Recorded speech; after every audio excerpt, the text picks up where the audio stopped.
అన్నీ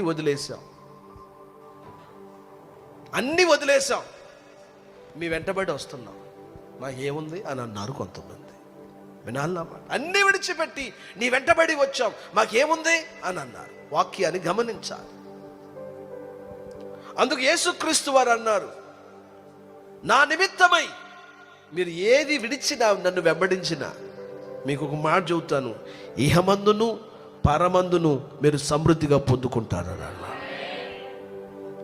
మేమేమి నమ్మేటట్లేము. ఈ మాటలు మాత్రం బాగా చెబుతాం, మీతో మాకు బోర్ కొట్టిపోయింది, టయర్డ్ వచ్చింది, ఎన్నిసార్లు తిరుగుతున్నాం, ఏమన్నా ఉందా మా జీవితం, ఎదుగు లేదు, ఏమి లేదు, మాటలు మాత్రం పదట్రా ఆడు నమ్ముకుని నలుగురు వెళ్ళిపోయారు. సరే వెళ్ళిపోయారు కదా అనుకుని ప్రభు పొద్దున్నే ఒడ్డుకు వచ్చాడు. ఏం చేశారు ఆ కుర్రాళ్ళని? వచ్చేటప్పటికి వాళ్ళను బాగు కడుక్కుంటున్నారు. ఏమి సోదరా, ఏమి లేదా, రాత్రంతయో మేము ప్రయాసపడ్డాము,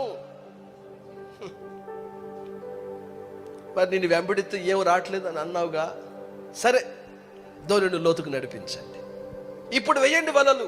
రాత్రంతయో ప్రయాసపడ్డాము, అయినను ఏమి రాలేదు, అయినను నీ మాట చొప్పున. వలలు వేస్తామని వలలు వేస్తే వలలు పిగులునంతగా దేవుడు విస్తారమైన చేపలు ఇచ్చాడు. నువ్వు జెన్యూన్గా ఆయన వెంబడించు, ఏదో దొరికిద్దని వెంబడించబాకు. లవ్ ఊరనే ఏదో మేము ఆయన కొంతమంది సహవాసులు ఏదో దొరికిద్దని వెంబడించబాక.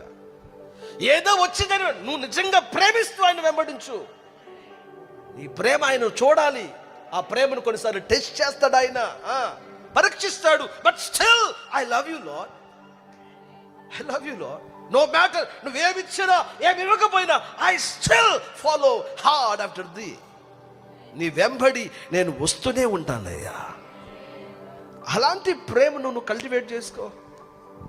తమ్ముడు, మీరు చిన్నోళ్ళైనా నేను ఈ మాటలు చదువుతున్నాను, చాలా ముఖ్యమైన మాటలు ఇవి.